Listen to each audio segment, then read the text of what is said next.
10월 5일 화요일입니다. 오늘 새벽 우리에게 주시는 하나님의 말씀은 예레미야 32장 36절에서 44절까지의 말씀입니다. 그러나 이스라엘의 하나님 여호와께서 너희가 말하는 바 칼과 기근과 전염병으로 말미암아 바벨론 왕의 손에 넘긴 바 되었다 하는 이 성에 대하여 이와 같이 말씀하시니라. 보라, 내가 노여움과 분함과 큰 분노로 그들을 쫓아보내었던 모든 지방에서 그들을 모아들여 이곳으로 돌아오게 하여 안전히 살게 할 것이라.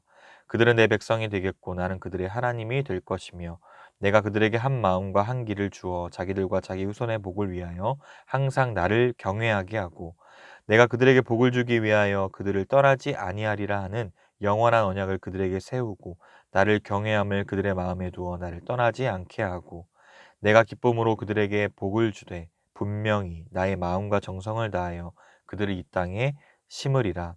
여호와께서 이와 같이 말씀하시니라. 내가 이 백성에게 이 큰 재앙을 내린 것 같이 허락한 모든 복을 그들에게 내리리라. 너희가 말하기를 황폐하여 사람이나 짐승이 없으며 갈대아인의 손에 넘긴 바 되었다 하는 이 땅에서 사람들이 밭을 사되 베냐민 땅과 예루살렘 사방과 유다 성읍들과 산지의 성읍들과 저지대의 성읍들과 네겝의 성읍들에 있는 밭을 은으로 사고 증서를 기록하여 봉인하고 증인을 세우리니 이는 내가 그들의 포로를 돌아오게 함이니라. 여호와의 말씀이니라. 아멘. 32장을 마무리하는 오늘 본문에는 예레미야의 기도에 대한 하나님의 응답이 계속됩니다. 어제 본문에서 유다 백성들이 그 죄악으로 인하여 하나님의 심판을 받게 될 것을 말씀했다면, 오늘은 그와 대조적으로 회복에 대하여 말씀하시는데 하나님의 신실하신 구원의 약속과 또 유다의 회복 이야기가 소개되고 있습니다. 먼저 36절을 보시면 하나님께서 유다를 칼과 기근, 전염병으로 바벨론의 손에 넘기시겠다라고 말씀하셨습니다. 그러나 이후에 회복의 역사가 있을 것 또한 말씀하십니다. 하나님은 이스라엘 백성들에게 따끔한 매를 드시듯이 이 심판을 선포하셨고, 온 이스라엘에 퍼진 죄악 때문이라고 그 이유를 알려주셨습니다. 그들은 분명 바벨론에 의해 멸망당할 것입니다. 하지만 하나님은 그러나라는 이 접속사를 통해서 새로운 구원을 약속해 주십니다. 하나님의 그 영원하고 신실하신 약속은 오늘 본문에서 세 가지로 나타납니다. 첫 번째, 안전한 귀향에 대한 약속입니다. 37절에 이렇게 말씀합니다. 보라, 내가 노여움과 분함과 큰 분노로 그들을 쫓아보내었던 모든 지방에서 그들을 모아들여 이곳으로 돌아오게 하여 안전히 살게 할 것이라.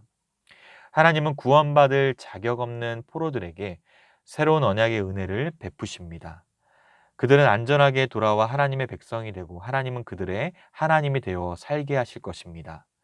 여기 살게 하다에 해당하는 단어는 한 곳에서 영원히 거주하는 것을 의미합니다.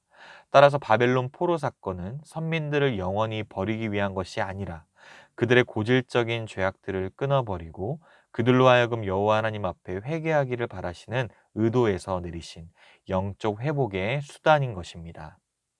그러므로 하나님은 자기 백성이 쫓겨간 이방 나라에서 그대로 버려지도록 내버려 두지 않으시고 그들을 모아 이곳, 즉 기업으로 주신 가나안 땅으로 돌아오게 하십니다. 두 번째, 그들을 떠나지 않으시겠다라는 함께 계심의 약속입니다. 40절에 이렇게 말씀합니다. 내가 그들에게 복을 주기 위하여 그들을 떠나지 아니하리라 하는 영원한 언약을 그들에게 세우고 나를 경외함을 그들의 마음에 두어 나를 떠나지 않게 하고. 이스라엘은 하나님을 떠났지만 하나님은 한 번도 이스라엘을 떠난 적이 없으십니다. 하나님 경외함을 그들의 마음에 심어 주시기까지 하시며 하나님을 떠나지 않게 만드십니다. 사실 이스라엘 자손과 맺으시는 영원한 언약은 하나님의 임재와 또 동행을 나타내는 임마누엘의 성격을 갖습니다. 그리고 이는 궁극적으로 임마누엘로 이 땅에 오신 예수 그리스도를 통해 온전히 성취되죠. 예수님은 십자가 죽음과 부활로 공생애를 마치시고 승천하신 이후에 친히 약속하신 성령을 통해 새로운 언약 백성들과 영원히 함께 하십니다. 그러므로 우리 모두는 하나님이 친히 보살펴 주시고 챙겨 주시는 함께 계심의 은혜로 살아가야 합니다. 세 번째, 기쁨으로 모든 복을 내리시겠다라는 약속입니다. 42절 말씀입니다. 여호와께서 이와 같이 말씀하시니라. 내가 이 백성에게 이 큰 재앙을 내린 것 같이 허락한 모든 복을 그들에게 내리리라. 언약의 파괴로 인한 저주의 시대가 지나가고 언약의 회복과 함께 축복의 시대가 오리라는 약속의 말씀인 것이죠. 다른 어떠한 세력이 이를 방해한다 할지라도 여호와 하나님께서는 자신이 말씀으로 약속한 것을 반드시 지키시겠다라는 그 사실을 강조합니다. 주시겠다고 약속하신 분도 여호와 하나님이시오. 그 약속대로 복을 내리시는 분도 여호와 하나님이십니다.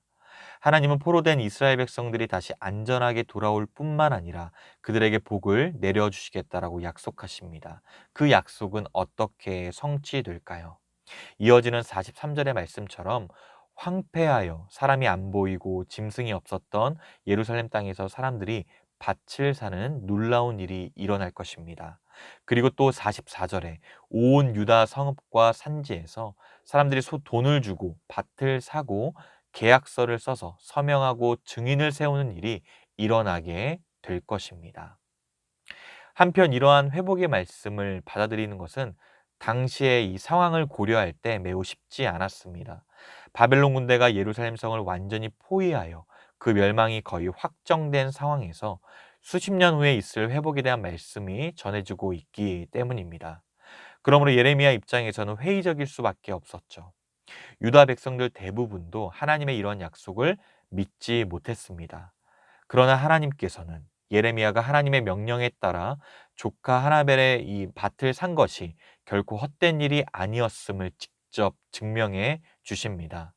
밭을 사라고 하신 그 일 속에서 이스라엘 향한 한 줄기 희망을 발견하고 간절히 구했던 예레미야의 기도에 마침내 응답하십니다.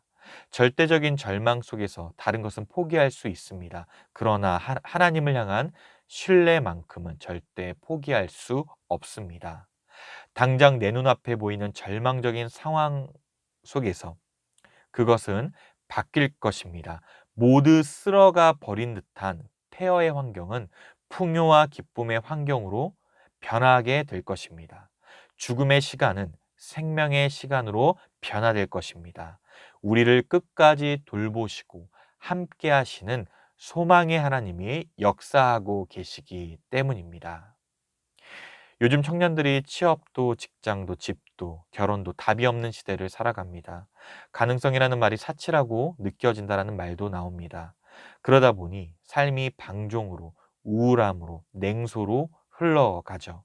이유는 하나입니다. 답이 없다는 것입니다.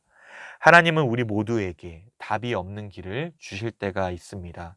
답이 없는 길도 걸어야 할 이유는 무엇일까요? 그것은 바로 하나님이 답이 되어 주시기 때문입니다. 답이 없어 보이는 현실 앞에서도 언제나 답이 되시는 하나님을 신뢰하며 순종의 길을 걸어가야만 합니다. 가봐야 답이 없는 길을 계속 걸어가신 분이 계십니다. 바로 예수님이십니다. 십자가에 가봐야 죽습니다. 소리쳐봐야 답이 없습니다. 나의 하나님, 어찌하여 나를 버리시나이까? 예수님께서 우리 대신 경험하신 것은 바로 이 답이 없는 삶이었습니다. 그러므로 우리는 알 수 있습니다. 답이 없는 삶의 어느 형편에서도 내가 예수님만에 있다면 하나님은 언제나 나의 답이 되어 주신다라는 사실을 말이죠. 답이 없는 길을 계속 걸어가십시오. 세상에서 보이는 답이 없다라고 중단하지 마시길 바랍니다. 답이 없는 길을 걸으셔서 부활의 길을 내신 주님이 언제나 나의 답이 되어 주실 것입니다. 성도의 삶은 이처럼 영원히 답이 있는 삶임을 믿으시길 바랍니다. 사랑하는 성도 여러분, 예레미야 32장은 막포로로 잡혀가려는 유다 백성들을 위한 소망과 회복의 메시지였습니다. 하나님께서는 고통스러운 상황 속에서도 의를 지키며 주의 선하심과 인자하심을 간구하며 부르짖는 예레미야의 기도를 결코 외면하지 않으셨습니다. 오늘 말씀처럼 장래에 보여주실 또 확실히 주실 그 복된 약속, 쉽게 상상할 수 없는 축복의 일을 말씀하심으로 그의 믿음을 흔들리지 않도록 붙드셨고 위로를 얻게 하셨습니다. 이것은 주를 경외하는 모든 백성들에게도 마찬가지입니다. 우리의 기도에 구체적으로 응답하실 뿐만 아니라 넘치는 은혜의 약속을 베푸시고 위로하시며 영원히 함께 하십니다. 절망적으로 보이는 환경과 상황을 주님 안에서 영원한 소망으로 바라볼 수 있기를 바랍니다. 영원한 언약 안에 살아가는 자의 모습으로 하나님 앞에서 오늘도 두 마음이 아닌 한 마음으로 부지런히 주를 섬기며 구원의 길을 걸어가시는 우리 모든 성도님들의 삶이 되시기를 주님의 이름으로 축복합니다. 기도하겠습니다. 하나님 아버지, 은혜와 사랑을 감사드립니다. 유다 백성들을 바벨론의 손에 넘겨 심판하시지만 동시에 회복의 역사를 보여주심으로 온전한 구원을 허락해 주셨던 것처럼 어떠한 상황 속에서도 주께 소망을 두며 영원한 약속을 믿고 끝까지 순종의 길을 걸어가는 은혜를 허락하여 주시옵소서. 날마다 주의 선하심과 인자하심을 간구하게 하시며 답이 없는 삶의 형편 속에서도 길을 여시는 부활의 주님을 경험하게 하여 주시옵소서. 신실하시며 영원히 우리와 함께 계시는 예수 그리스도의 이름으로 기도드리옵나이다. 아멘. 개인적으로 기도하실 때 오늘 주신 말씀을 붙들고 기도하시고 주간 기도 제목을 따라서 환우들과 섬김 사역을 위해 기도하겠습니다. 육신의 질병과 마음의 고통을 겪는 우리 지체들을 불쌍히 여기사 하늘의 평안으로 잘 이겨내게 하시고 치유와 회복의 소식이 들려오게 하옵소서. 섬김 사역을 통해 그리스도의 몸된 공동체가 더욱 아름답게 세워져 갈 수 있도록 마지막으로 코로나19 신부상교회 공동 기도문으로 함께 기도하겠습니다.